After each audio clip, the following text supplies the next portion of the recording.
अस्सलाम वालेकुम रहमतुल्लाह। खबरदार खबर में खुश आमदीद।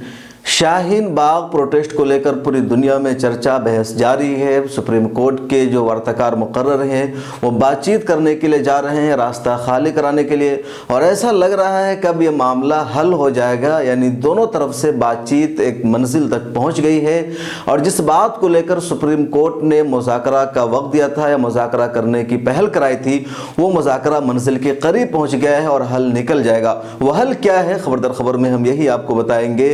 इससे पहले हम आपको बता दें कि शाहीन बाग में जो भी एक्टिविटीज़ हो रही है, जो लॉयर्स जो कुछ बात कर रहे हैं, वार्ताकार जो कुछ कह रहे हैं और प्रोटेस्टर जो कुछ कह रहे हैं, वो सारी अपडेट मिल्लत टाइम्स में आपको बताई जा रही है। मिल्लत टाइम्स के नुमाइंदे मुसलसल वहाँ नज़र रखे हुए हैं। बात यह हुई कि सुप्रीम कोर्ट में एक अर्ज़ी दाखिल की गई थी कि शाहीन बाग का कालंदी कुंज पिछले 69 दिनों से बंद है, उसकी वजह से आम लोगों को परेशानी होती है, लिहाजा उस रास्ते को खाली करा दिया जाए। सुप्रीम कोर्ट ने इस पर पहले 10 फरवरी को समाअत की, उसके बाद 17 फरवरी को समाअत हुई और 17 फरवरी की सुनवाई में दो वार्ताकार मुकर्रर किए गए। एक सुप्रीम कोर्ट के सीनियर वकील संजय हेगड़े और दूसरे रामचंद्र साधना।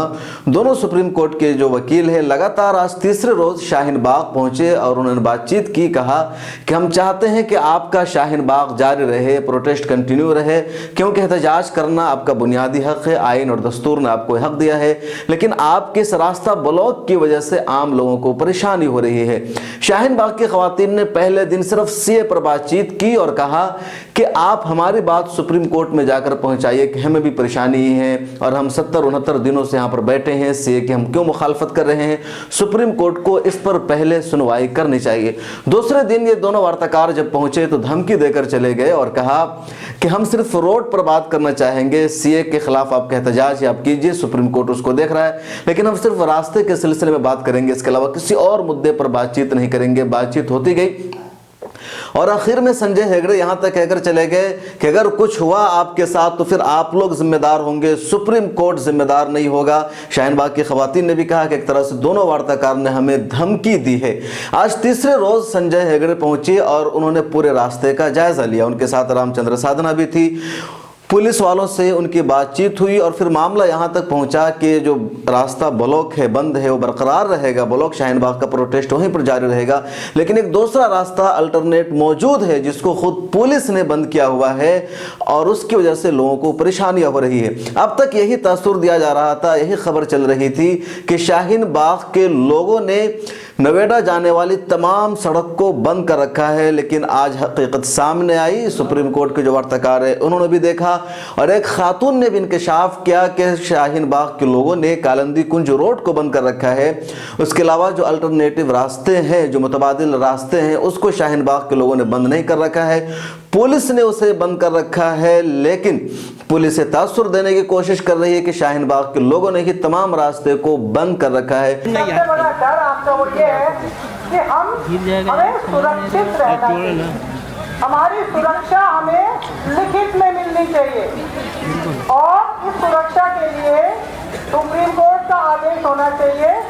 To home ministry, to commissioner of police, SHO, beat constable, ये एक आदेश होना चाहिए और लिखित में एक आश्वासन मिलना चाहिए कि हम यहाँ पे बिल्कुल सुरक्षित रहेंगे। ठीक बात है। सबसे बड़ी चिंता ये है आपकी ना, वो हमने और आपने मिलकर हमने दिल्ली पुलिस को कहा। देखिए एक और बात आपको बता दें, आप बहनों ने हमसे बताया था कल कि जी यही रास्ता नहीं है और भी रास्ते हैं भाई, ये चिंता नहीं है। फिर आपने कहा था ना, फिर हमने आपको बताया था कि हम उस मौके पे जाएंगे जहाँ देखना चाहेंगे हम कौन कौन से रास्ते हैं। हम नोएडा से सारे रास्ते देखते हुए आए। आप में से 3 बहनें थी, एक भाई थे, पुलिस वाले थे, हम सब थे, हम सब एक साथ गए और हमने देखा बहुत सही कि आपकी कई बातें सही थी, कई बातें सही थी। उनमें से एक बात ये थी, उनमें से ये एक कि सारी सड़कों की जिम्मेवारी आपकी नहीं थी कि आपने बंद करवाई है। तो हमने पुलिस वाले भैया से सबसे बात की। हमने कहा नोएडा से जो फरीदाबाद जाती है रोड, उसमें कोई शाहीन बाग तो है नहीं, वो तो एकदम खुल जाना चाहिए, वो क्यों बंद है? ने वो बात मानी। मैं एक और मुद्दे पे आ रही हूँ। इन्होंने वो बात मानी और आज सुबह वो रास्ता खोला। उसके बाद हमें ये पता चला, आपकी बात हो रही है, फिर हमें पता चला कि वो रास्ता फिर बंद हो गया। हम ये बात सुप्रीम कोर्ट तक पहुंचाएंगे इमीडिएटली कि रास्ता खोला और फिर रास्ता बंद कर दिया। किसने किया? नोएडा पुलिस, दिल्ली पुलिस, हमें नहीं पता, लेकिन रास्ता बंद कर दिया गया पुलिस ने दोबारा। और इससे हमें बहुत तकलीफ हुई है, क्योंकि ये हम बहनों की बात लेके गए थे और हम पुलिस के सामने कह रहे हैं कि हमें बहुत तकलीफ हुई है इस बात से कि जिस बात को माना गया था, रास्ता खोला गया था, वो भी एक चिन्ह था, वो भी एक रास्ता नहीं था, वो चिन्ह था पुलिस की तरफ से कि हम मानते हैं इस रास्ते पे जा सकती है गाड़ियाँ। अब वो जो बहाने बनाए हमें नहीं पता, पर ये बात सुप्रीम कोर्ट तक जरूर पहुंचेगी। रास्ता कौन सा है? जब आप नोएडा की तरफ से आते हैं तो एक रास्ता वो है जो जमुना से आगे निकलने के बाद कालिंदी कुंज रोड की तरफ से आता है, और एक और जमुना पुल जैसे क्रॉस होता है, वहां से एक और रास्ता जो वन वे रास्ता है सरिता विहार की तरफ जाता है, जिसे मीठापुर रास्ता भी कहा जाता है। तो एक मुतबादिल रास्ता मौजूद है जिसके जरिए लोग आना जाना कर सकते हैं, गाड़ियां जा सकती है। इस रास्ते को पुलिस ने बंद कर रखा था। क्या कुछ कैसे इंकशाफ हुआ कि पुलिस ने कर रखा था, वो पूरा मामला शबाना इकबाल आजमी ने बताया। खुद उस रास्ते से गुजरी थी, सिविल ड्रेस में पुलिस एहलकार मिले और खुद को शाहीन बाग प्रोटेस्टर जाहिर कर रहे थे। शबाना इकबाल ने पुलिस के सामने पूरा मामला बताया। पहले स्क्रीन पर आप ये वीडियो देखिए। मैं आज महामाया फ्लावर वहाँ पे गई थी अपनी गाड़ी से अपने हस्बैंड के साथ ये देखने के लिए कि रास्ता खुल गया है तो क्या वहाँ पे का माहौल है। तो जब मैं इधर से चूँकि वॉलंटियर ने मुझे जाने दे दिया तो मैं वहाँ पे जब गई तो जब मैं वापस आ रही थी तो इधर से भी पुलिस वालों ने रोक दिया। जब मैंने अपने NGO का कार्ड दिखाया तो फिर मुझे उन्होंने उधर तो जाने दे दिया। फिर जब मैं वापस आई तो वहाँ पे वो लगा रखा था। फिर मैंने कहा कि मुझे जाने दो, मुझे अर्जेंट है। तो उन्होंने बोला कि मैडम प्रोटेस्ट वालों ने रोक रखा है और वो सिविलियन थे, वर्दी में नहीं थे।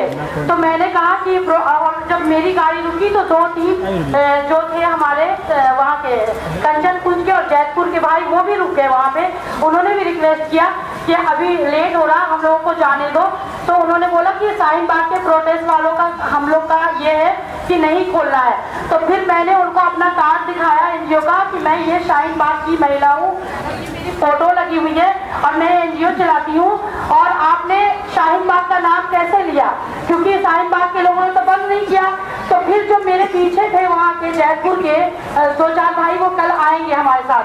तो उन्होंने कहा कि पहली बार हमें पता चला है कि ये शाहीन बाग के लोग नहीं है, ये पुलिस वाले हैं। और फिर जब मैंने वीडियो बनाने की कोशिश की तो मैं मुझसे बोला गया कि मैडम मोबाइल ले लेंगे, आप वीडियो नहीं बनाइए। और वो बिना वर्दी के थे। फिर जब मैंने उन पे वो किया तो उन्होंने बोला कि मैडम मेरी कोई गलती नहीं है, मैं तो नौकरी कर रहा हूँ और मुझे ऊपर से ऑर्डर है, तो इसलिए हमने बंद कर रखा है। तो मैंने उनसे ये कहा कि एक ये बात आप जो कह रहे हैं कि शाहीन बाग वालों ने बंद कर रखा है, तो आप सीधा सीधी सबसे यही कहिए ना कि आपको ऊपर से ऑर्डर मिला है। गृह मंत्री जो हमारे अमित शाह जी हैं उन्होंने ऑर्डर दिया है, आप उनका नाम लीजिए, हमें शाहीन बाग को बदनाम नहीं कीजिए। तो फिर उन भाइयों ने बोला कि खामोखा हम शाहीन बाग के लोगों के लिए दुश्मनी मतलब दिल में तकलीफ लेके बैठे हुए थे कि शाहीन बाग के लोग जो है यहाँ तक रोक रखा है। तो इस तरह से जो हमारी यूपी पुलिस ने वहाँ पे किया है वो बहुत ही गलत है और बहुत ही शर्मनाक काम किया उन्होंने। जो हमारे अब यहाँ के खादर के और कंचन कुंज के और यहाँ के तमाम सरिता विहार के जितने भी हमारे भाई हमारे खिलाफ जो नारे लगा रहे थे उसके जिम्मेदार यूपी पुलिस है। आपने देखा किस तरीके से पुलिस ने सिविल ड्रेस में इस रास्ते को बंद कर रखा था और तासुर देने की कोशिश कर रही थी कि शाहीन बाग के लोगों ने रास्ता बंद कर रखा है। चुनांचे शबाना इकबाल ने जैसा कि बताया कि हिंदुओं में या वो लोग जो इसकी मुखालफत कर रहे थे, शाहीन बाग वालों को बुरा भला कह रहे थे, वो भी अब पुलिस से नाराज दिख रहे हैं। और यही सुप्रीम कोर्ट के दोनों वार्ताकार ने भी आज कहा कि जब अल्टरनेटिव मौजूद है, मुतबादिल मौजूद है, तो इस पर हम बातचीत करेंगे और कोशिश करेंगे कि वो रास्ता खुल जाए। अगर वो रास्ता खुल जाता है तो फिर प्रोटेस्ट यहाँ पर कंटिन्यू जारी रहेगा। एक बात यह भी है कि शाहीन बाग में जिस रोड पर प्रोटेस्ट हो रहा है वो है एक आने का एक जाने का। तो एक रोड जहाँ पर प्रोटेस्ट हो रहा है और दूसरी जो सड़क खाली है वो उस सड़क को चालू कर दिया जाए, कंटिन्यू कर दिया जाए, एक सड़क पर प्रोटेस्ट करें। लेकिन शाहीन बाग की खवातीन और जो प्रोटेस्टर थे उसके लिए तैयार नहीं हुए और उन्होंने कहा कि पुलिस हमें सुरक्षा नहीं दे रही है, हमारी सिक्योरिटी की पुलिस में हमारी हिफाजत करने में पुलिस नाकाम, इसलिए हम इस रोड को खाली नहीं करेंगे और न इस रोड को खाली करने पर कोई बातचीत होगी। एक खातून ने तो यहाँ तक कह दिया कि पुलिस हमें सुरक्षा देने में बिल्कुल नाकाम है। इनकी निगाहों के सामने गुंजन कपूर आ जाती है, इनकी निगाहों के सामने कपिल गुर्जर आकर फायरिंग करता है और पुलिस कुछ नहीं कर पाती है। इसलिए ये अगर जिम्मेदारी लेते हैं कि जितने डीएमए, एसएचओ, पुलिस एहलकार हैं और जो लोग यहाँ मौजूद रहते हैं, इन सब के रहते हुए अगर कोई भी नाखुशगवार वाक़या पेश आता है तो इन सबको बर्खास्त कर दिया जाएगा। अगर हम मान भी ले कि वो ये सड़क खोलें तो मेरा कहना इसमें एक पॉइंट ये कि हमारी सिक्योरिटी की जिम्मेदारी right from commissioner of police, उसके बाद डीसीपी, उसके बाद एसएचओ, उसके बाद यहाँ का जो बीट कांस्टेबल है उन सबको यहाँ से बर्खास्त कर दिया जाए अगर यहाँ पर जरा सा भी कोई इंसिडेंट होता है।